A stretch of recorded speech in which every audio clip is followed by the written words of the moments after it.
investigation tied to them looking for computers at school and all that? Do you know? No, what they were doing is looking at the school records and seeing, how many of the workers' records matched the school records to see about children being employed, right? Okay, so tell us about the U.S. Attorney Office inquiry and how that developed. Oh, my point was that the U.S. Attorney's Office was not interested in any humanitarian factors in the employment of immigrants, but on prosecuting criminally as many as possible, as fast as possible. So that's what they did. They were not, in one of the conversations with the U.S. Attorney at the detention center, where I raised issues of potential victimization regarding human trafficking, sexual assault, sexual exploitation, child labor exploitation, his words, and basically quoting him was, well, I want to know if any of that went on. Well, for you to know, you have to ask. And you have to ask not in any manner. You have to be very well trained to be able to elicit that information from victims. One of the interviews that we had, in which he was just interrogating some of my clients, at the beginning of the interview, he basically stated, if any of you, I know that there were some sexual assault going on, so if any of you suffer any of this, feel free to let me know at any point in time. Well, nobody's gonna tell you, oh yeah, by the way, I've been raped, let's talk about it, in a room full of men and with that attitude. So that is pretty offensive. The sole thought that question was going to elicit any relevant information regarding those crimes. And again, that goes to show that his interest was not on any of those issues, but on his own investigation with criminal, identity theft and all these issues. But now they are doing more detailed investigation. Well, they continue to do their investigation and look for, corroboration on the things that they need to prove, the crimes that they're prosecuting. The ones that are doing a spectacular job is the Iowa Attorney General's office. Those are the ones. And it is just so amazing how something that was started by the federals is, at the end of the day, relying on the state for justice. I mean, the federal, the U.S. Attorney's Office was the one initiating all these investigations. Oh, this is it. Okay, that's Mario. Hola Mario, ¿cómo estás, hijo? También, mira, te estaba llamando para darte noticias sobre el desarrollo de tu caso y en dónde estamos, ¿ok? Como tú ya sabes, estuvimos trabajando hace una semana y media o cosa así en la moción esa para reabrir tu caso de deportación, ¿te acuerdas?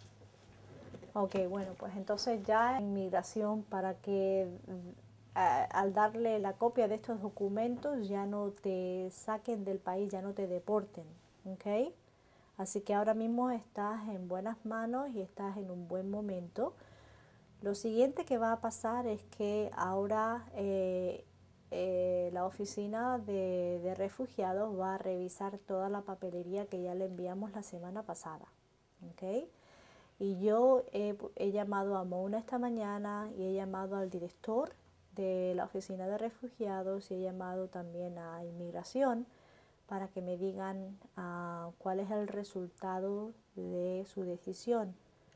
Yo creo que en un par de días o cosas así, con casi seguridad esta semana, van a decidir.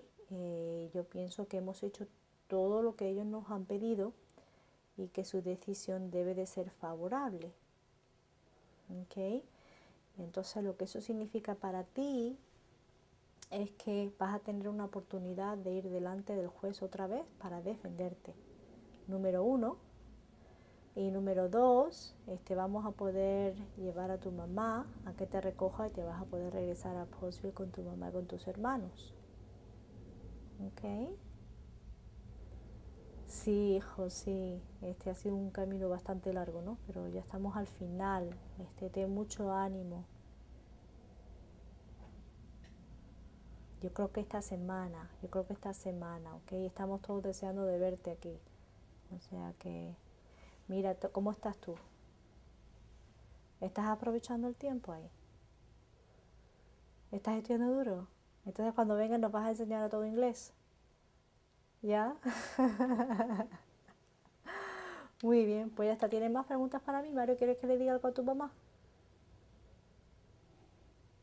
¿Tienes algún recado para tu mamá? Que la quieres mucho, ¿no? Ujú. Y ella está muy preocupada por ti y está llamando a todos los sitios y está trabajando mucho por ti, ¿eh? De nada, hija, de nada. A ver si nos vemos pronto. Que ya me enseñó tu mamá una foto tuya. Ya me enseñó tu mamá una foto tuya, así que ya sé quién eres. ¿Ok? Bueno, pues hasta cuídate mucho, Mario. Venga, bye. Ya está.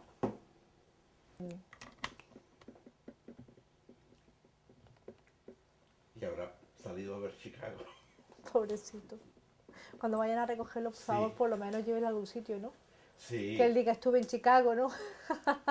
Y di algo, al Millennium ¿no? Park. Sí. Sí. Entonces decías que lo que empezaron los feds, Iowa Attorney General, the state is taking over. Claro, basically, the U.S. Attorney's Office started this investigation, but is not doing anything for the victims. You know, the Attorney General's office is going to be prosecuting the plant because of the victimization and the ongoing criminal activities on the people, The state? the state. Say that again because I think it was confused. Okay. The Iowa Attorney General's office is the agency that is prosecuting the plant because of the ongoing criminal activity against the immigrants. They are the ones. They are the ones that are caring for what happened to the people, because regardless of immigration status, if you're a victim in this state, you're gonna get some justice. And I think that our Attorney General's office cares about making sure that criminals are prosecuted regardless of the immigration status of the victim. You know, so. That's a pretty unusual Yeah, development. well, I think it should be the norm. Right? So talking about all of these landmark moments, what is the meaning of Postville? What is how is Postville different? Postville is the very first time in which the federal government has shown to care more for their politics than people. Say that again? Postville is the first time that the federal government, the U.S. attorney, has shown to care more for politics than for human rights. And it'll go down in history like that. They prosecuted criminally, violating constitutional rights of many immigrants without caring, to make a point. And it'll go down in history as an embarrassment to this nation that we all watched while the human rights were violated without moving and doing anything. And yes, it happens to immigrants and no one defended them, and it'll happen to us if we go down this path, and I don't know who's going to come and defend us. So that's why it's so important to set the record straight and to make it very clear that this should never happen again. And as you saw for raids that happened after Postville, they were very careful not to repeat what they have done in Postville.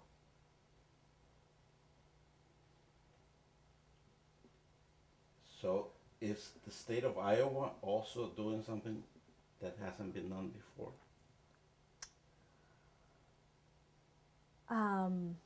Yes, have been in Iowa for 11 years working on immigration.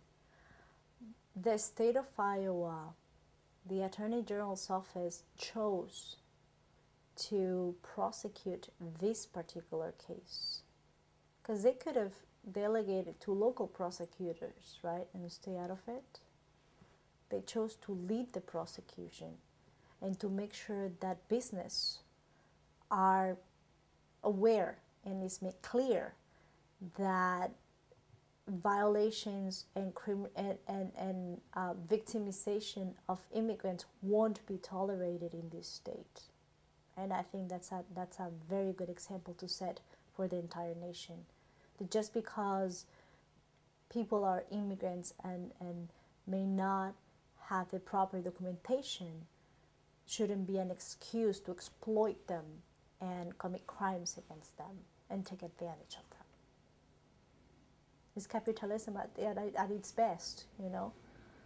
How much production can we get out of? And that's something that my clients told me, that they heard constantly. We were told that we were going to get, you know, that they were going to get the best and the most out of us at whatever cost. That's what they were told, you know, while they were working. And again, it's capitalism at its best, not caring for people but for production. And because these people are here undocumented and we had knowledge of it, and we're going to use it against them, we're going to be number one. You know, no one is going to be able to compete against us. So, and I said this before, you know, when we're cooking on the 4th of July and flipping our burgers in the grill, we should stop and think where those burgers came from and who was cutting the meat to make the burgers, to celebrate our Independence Day and our freedom and liberty for all and justice for all.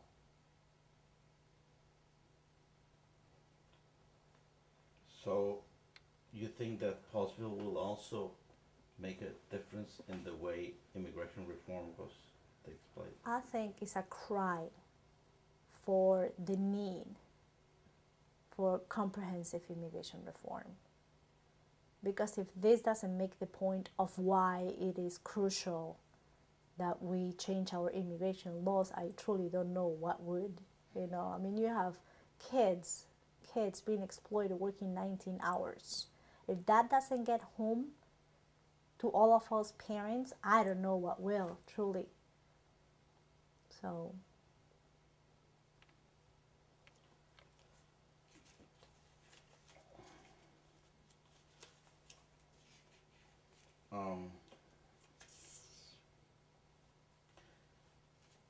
we've seen a lot of women doing a lot of work.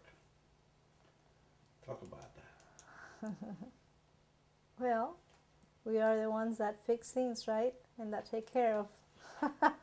Seriously, I mean, who take care of you when you're sick, you know? Probably more women around you, you know, and that's what we do. We take charge and we fix things and we take care of people. And there was a great need to take care of people and to take care of things. And, you know, the women are oftentimes not recognized because there may be one or two men leading. And at the end of the day, those are the ones that get credit for things. But in this case, as in many other cases, you know, women are at the front line, helping the community, making sure that people that have been left behind are cared for, and just making a strong statement as to what we can do together in unity, and that we are community. How many times have you been to Paulsville before May 12th? 0. Actually, off the record, or I don't care. On the record, if I would have known the first time how long it was going to take me to get there and back, maybe I wouldn't have gotten this much involved. So wait a minute, you had never been to Paulsville before May 12th? No. Say that from the beginning. No, I never visited Paulsville. I didn't know where it was before May 12th. I didn't know where it was. Now you can probably drive. Now I can, with my eyes closed, on automatic pilot. Yeah. How many times have you been to Pottsville? To be honest, I think I've lost count, but probably once a week, once every other week, minimum. I've never been more than 2 weeks without showing up to do something for one reason or another. Not only myself, but so many people across the nation have joined us and come to Postville to help the people in Postville, the forensic psychologists from everywhere in the nation, volunteering their work, the people from Legal Momentum, volunteering their work and their time, the people from the Family Violence Prevention Fund helping, and other many organizations that maybe have not been physically there, but have been very supportive of the work that we are doing in Postville. So that's pretty moving, to have that much support. Do you know that there was a Nobel Peace Prize winner that spent his childhood there? No.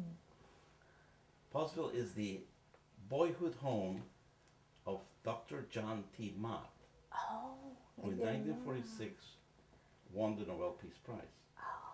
But he didn't win it alone. He shared it with one of the 9 women who's ever won. And she was the founder of the peace movement in this country. Wow. And ironically, there's another woman who's also won the Nobel Peace Prize, who has a connection now to Pottsville. I know. Isn't that amazing how the things work and connections are made? Maybe for a reason, no? Yeah, pretty strange. So, what's going to happen tomorrow? What's going to happen tomorrow? I hope I'm going to put a bottle of champagne in my fridge. Do you mean tomorrow by the future or tomorrow physically tomorrow? Tomorrow, September the 9th of 2008. I don't 9, know. 9. Do you know? Oh! You know what? Very good things are going to happen tomorrow. And then we're going to see it in the papers everywhere. And big and good things will happen tomorrow. And maybe tomorrow I can tell you what happened tomorrow. Because I'm not at liberty to disclose, but I think it's going to be a step forward in the right direction to justice for these people. Well, we hope to be there with you.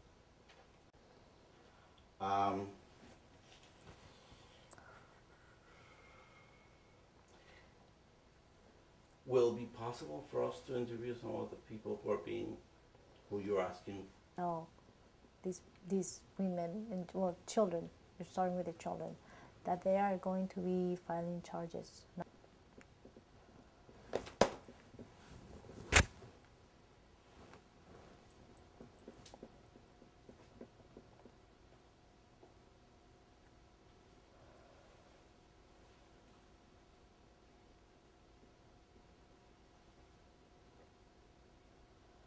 No, this is not my cell phone number, so maybe she's not gonna pick up because I'm not calling her from my cell phone number. He's an independent film maker, and he's here in town, and he'll love to meet with you. I know that you may not be able to. What do you say about that saying?